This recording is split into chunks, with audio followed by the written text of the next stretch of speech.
Cricket में rivalry होती है केकेआर आरसीबी की राइवलरी होगी। तो जैसे मान लो किसी टीम से राइवलरी है तो उसकी प्रिपरेशन कैसे अलग होती है? केकेआर और आरसीबी के फैंस आपस में बहुत लड़ते हैं, हम मत बोलिए, अपने साथ मत जोड़िए हमको, अलग है। तो उससे टीम्स की भी बन गई है। तो ये होता है कि बस आरसीबी से नहीं हारना हो, कि बस किसी से भी हार जाए, आरसीबी से नहीं हारना।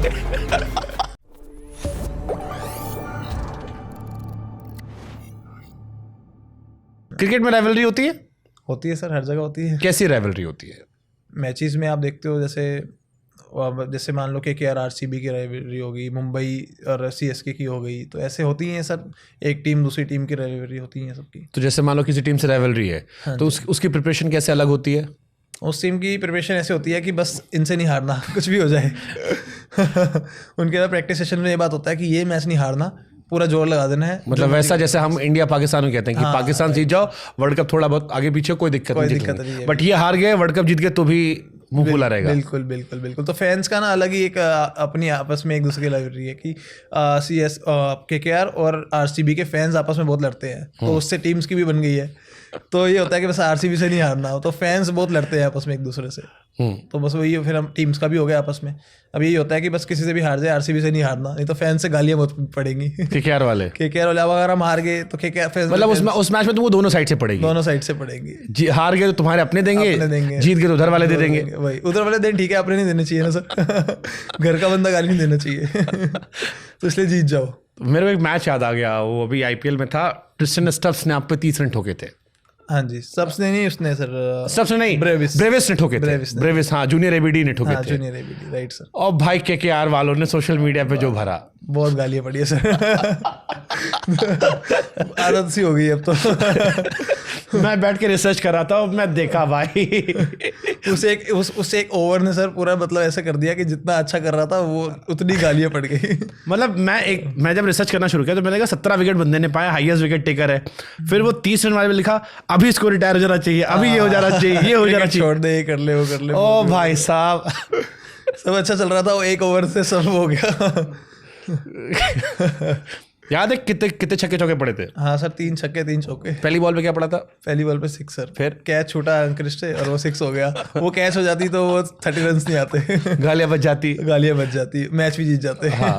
मैच हार गए ना सर वो। हाँ, उसी से शुरू हुआ कि ये इसी की वजह से हम क्वालिफाई नहीं कर पाए, इसी की वजह से हम रह गए। सीएसके से हार गए, बताओ। सीएसके से हार गए भाई। मतलब 1 साइड मैच चल रहा था, वो 30 रन से मोमेंटम चेंज हो गया एकदम से, वो लोग जीत गए, तो वहीं से वो मैच हार गए हम। तो गालियां तो पड़नी थी। तो ऐसे बहुत सारे मैचेस आप जीतते होगे, बहुत सारे हारते होगे, बट जो ये एक कोई स्पेशल डू और डाई मैच हो, या वो एक ओवर जिसकी वजह से लोग कहें यार पूरा सीजन तुमने चौपट कर दिया, तो ये कैसा इम्पैक्ट करता है? ये वही सर, यही होता है कि अब लास्ट जो उस टाइम पे आके आपने मतलब टीम के लिए मतलब गंदा परफॉर्म कर दिया, कि मतलब आपका पुराना जितना अच्छा किया है वो भूल जाते हैं फिर फैंस। तो यही है कि वो मतलब एक मोमेंट ऐसा होता है कि उस टाइम पे आपको मतलब ऐसे, अगर आप इंडिविजुअली सोचोगे उस टाइम पे आपने गंदा परफॉर्म नहीं करना। मतलब टीम भी हारी है, टीम हार गई, अगर वही टीम, अगर मैं 30 रन पड़ते टीम जीत जाती, फिर इतना कुछ नहीं होता, फिर लोग याद ही नहीं रहता, भूल जाते। और वही है कि उसकी वजह से मैच हार गए तो वो ज़्यादा लाइमलाइट में आती है, तो ज़्यादा गालियाँ पड़ती हैं। नहीं तो ये एक खिलाड़ी के तौर पर कितना परेशान करता है ड्रेसिंग रूम में? मन करता है कि आज कोई देखो मत मुझे, आज मुझे कहीं चले जाने दो, गड्ढा खोदो घुस जाऊँ आज मैं। एक दिन थोड़ा सा अपसेट रहता है बंदा, फिर वही है कि उस चीज़ से जितने जल्दी बाहर निकल जाओगे उतने अच्छा है, क्योंकि नेक्स्ट मैच भी आना है। सोशल मीडिया के नोटिफिकेशन ऑफ कर दो। सोशल मीडिया, इंस्टाग्राम उससे बंद कर दिया, और इंस्टाग्राम ओपन नहीं करना बस। वो टीममेट बता देते हैं, अर्शिद ने बोल दिया था, कह रहा है इंस्टाग्राम ओपन मत करिए आज बस। उसने ओपन करके देख लिया था, गालियाँ आ रही थी। हमने कोलैब में एक फोटो डाली थी, तो उस फोटो में इतनी गालियाँ आ रही थी, तो उसने बोला इंस्टाग्राम मत ओपन करिए आज। मैंने कहा ठीक है। बट एक खिलाड़ी के तौर पर ये भी बड़ा चैलेंजिंग पार्ट होगा यार, कि मतलब क्रिकेट ऐसा गेम है जो थोड़ा इमोशन से ज्यादा है। बिल्कुल सर। जितनी ताली है, जैसे तुमने पहले मैच में 3 विकेट निकाले एसआरएच वाले, तो खूब ताली, पूरी दुनिया वैभव। इस मैच में सबने उतार के पटक दिया होगा। बिल्कुल बिल्कुल सर, पटक दिया बिल्कुल। अब बोल रहे हैं नेक्स्ट रिलीज करो इसको। हाँ, मैं हाईएस्ट विकेट टेकर से रिलीज कर दो। बिल्कुल बिल्कुल सर। टीम में कोई और बात करता, चलो हर्षित तो तुम्हारा दोस्त हो गया, उसने आगे छेड़ दिया भाई मत आज चेक मत करियो, बट कोई और टीम में रिएक्ट करता है? क्योंकि हम एक्सप्रेशंस देखते हैं बॉसेस के भी, कप्तान के भी। मैं राहाड़े का चेहरा भी देख रहा था, मेरे को लग रहा था कि भाई इसके चक्कर में मेरा भी चला जाएगा सब। राइट। मतलब आपके फेस पे तो कोई रिएक्ट नहीं करेगा, आपको हेडअप करने के लिए बोलेंगे और सारे सपोर्ट ही करते हैं सर, क्योंकि सबका आता है, हर एक प्लेयर का गंदा दिन आता है, गंदा मैच आता है, कोई भी आउट हो सकता है, किसी को भी रन पड़ सकते हैं, तो ऐसा कुछ नहीं है उस टाइम पे सर बैक ही करते नहीं, हैं। बट डगआउट जैसे जब मैच खत्म हुआ हाँ। तो जैसे कई बार खिलाड़ी कहते हैं ना यार इसके चक्कर में मैच हार गया या क्यों ऐसा हुआ, उसके बारे में चर्चा होती है, बिकॉज वो डिसाइडर था, इंपॉर्टेंट ये नहीं था, एक मैच था, अगर वन ऑफ द मैच था तो कोई दिक्कत नहीं थी, वो डिसाइडर था, तो कई चर्चा हुई। नहीं, ये चर्चा नहीं होती सर कि इसकी वजह से मैच हार गए, बट ये चर्चा होती है कि आप क्या मतलब बेटर कर सकते थे उस टाइम पे, क्यों मतलब वो चीज़ क्यों क्या आप अच्छा कर सकते थे कि वो चीज़ नहीं होती। तो ऐसा कुछ नहीं था कि आप किसी को ब्लेम करोगे, क्रिटिसाइज करोगे कि इसकी वजह से हार गया है वो, ऐसा कुछ नहीं है सर। बस गली क्रिकेट वाला नहीं होता। नहीं सर, इतने जैसे हम बड़े लेवल पे गली क्रिकेट में हम कहते हैं कि इतने बड़े लेवल पे सबको पता है किसी भी प्लेयर के साथ ये चीज़ हो सकती है, कोई भी प्लेयर हो सकता है, तो कोई भी किसी को क्रिटिसाइज नहीं करता, क्योंकि हर प्लेयर का कुछ ना कुछ एक बार तो दिन आता है, ये सब ने फेस किया ही होता है, तो उस टाइम पे होता है कि आप सपोर्ट करो, बैक करो, तो वो चीज़ भूल जाओ जितना। चलो हम पूछते हैं 6 बॉल पे क्या क्या पड़ा था, बताओ हमको।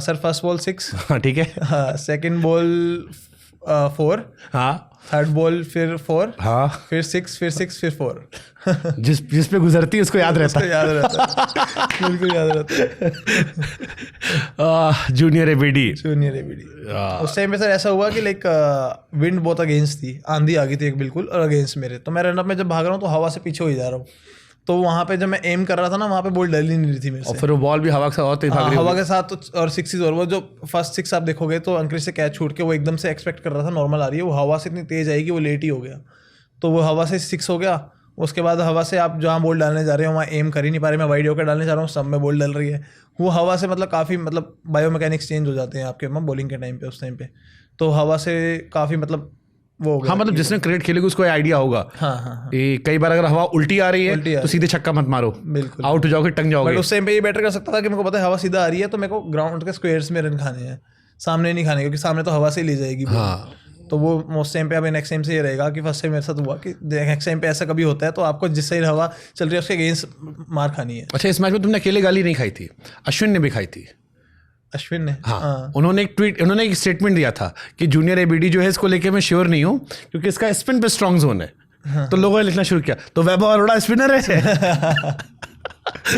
और क्योंकि उनका एक बड़ा बोल्ड स्टेटमेंट था, नॉट श्योर अबाउट ब्रेविस, उसके स्ट्रॉन्ग जोन जो है स्पिनर्स को लेकर है, और फिर वैभव अरोड़ा इस मैच के बाद से कोई शक नहीं रहा होगा उसमें, होगा फास्ट बॉलर भी अच्छा खेलते हैं। फेवरेट मोमेंट क्या था आईपीएल का इस साल आपका? फेवरेट सर मेरा था मैच फर्स्ट आईपीएल में, फर्स्ट मैच ट्रेविस हेड को आउट करना। मेरा तो मैच था जो मतलब फर्स्ट अचीवमेंट थी एज अ कोई अवार्ड आईपीएल में मिलना। हाँ, उससे पहले कोई अवार्ड नहीं मिला था। इम्पैक्ट प्लेयर के तौर पर खेलना, हाउ यू सी दिस? कई बार लगता है कि यार परमानेंट प्लेयर के तौर पर खेले। नहीं, इस साल सर मैं हाफ मैचेस इम्पैक्ट प्लेयर खेला हूँ, हाफ मैचेस परमानेंट ही खेला हूँ। तो क्या डिफरेंट फीलिंग होती है जब आप इम्पैक्ट प्लेयर के तौर पर खेलते हो या जब आप 11 का हिस्सा होते हो? फीलिंग तो ऐसा सच कुछ नहीं होता, पता ही आप खेल ही रहे हो इम्पैक्ट प्लेयर में। ऐसा नहीं लगता कि एक चाचा का लड़का एक अपना लड़का है? नहीं ऐसा कुछ नहीं है सर, ऐसा कुछ नहीं। इम्पैक्ट प्लेयर में बस ये डर रहता है आपको, जैसे अगर आप इम्पैक्ट प्लेयर में हो और आपकी बैटिंग आ गई है, आपको पता है आपने बॉलिंग में इम्पैक्ट में जाना है, अगर टीम कोलैप्स कर गई तो आपका मैच हो गया। हाँ यार, ये तो एक्स्ट्रा बैट्समैन आ जाएगा, जैसे मुंबई वाले मैच में हमारे साथ हुआ था, मनीष भी आ गए थे बैटिंग में, तो मतलब एक बॉलर मतलब जब मैं क्यों बंदा खेल रहा होता है वो बाहर हो जाता है। किसी की हंसी किसी के दुख की वजह बनती है। हाँ राइट सर, राइट। कोई बारिश का लुत्फ उठाता है, किसी की फसल बह रही होती है। बिल्कुल वही बात है बस। बाकी तो कुछ नहीं, इम्पैक्ट प्लेयर 12 खेलते हैं अब तो, क्रिकेट मैच 12 खेलते हैं। ये अच्छा नियम है इम्पैक्ट प्लेयर?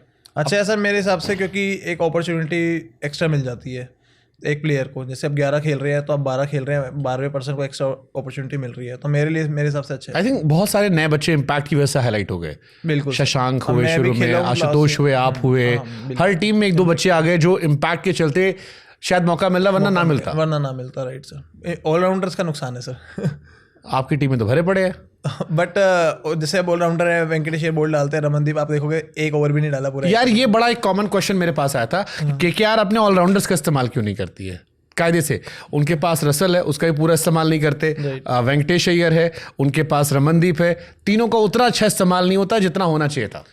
अब आप देखोगे इम्पैक्ट प्लेयर की वजह से सर 12 लोग खेल रहे हैं तो एक एक्स्ट्रा बॉलर बढ़ गया, एक एक्स्ट्रा बैट्समैन बढ़ गया, तो उस हिसाब से फिर अब आपके पास प्रॉपर बॉलर हो गए, प्रॉपर बैट्समैन हो गए हैं, तो आपको यूज़ ऑलराउंडर वाला कैसे होगा सर? अब 6 बॉलर्स ऑलरेडी हैं हमारे जो मेन बॉलर हैं, तो ऑलराउंडर की बारी आएगी ही नहीं। ऐसी बैटिंग में भी 8 नंबर तक बैटिंग हो गई है लंबी, तो फिर जो आपके जो आपका बॉलर है जो बैटिंग भी कर लेता है उसको तो 10 नंबर पे आना पड़ेगा। फिर भी वही नली हमारे बैटिंग करने 10 नंबर पे आते थे। फिर भी 111 नहीं बनते। वो तो क्रिकेट में हो ही जाता है। कभी 111 नहीं बनते, कभी 250 बन जाते हैं, 260 बन जाते हैं, तो क्रिकेट में चलते ही रहना है।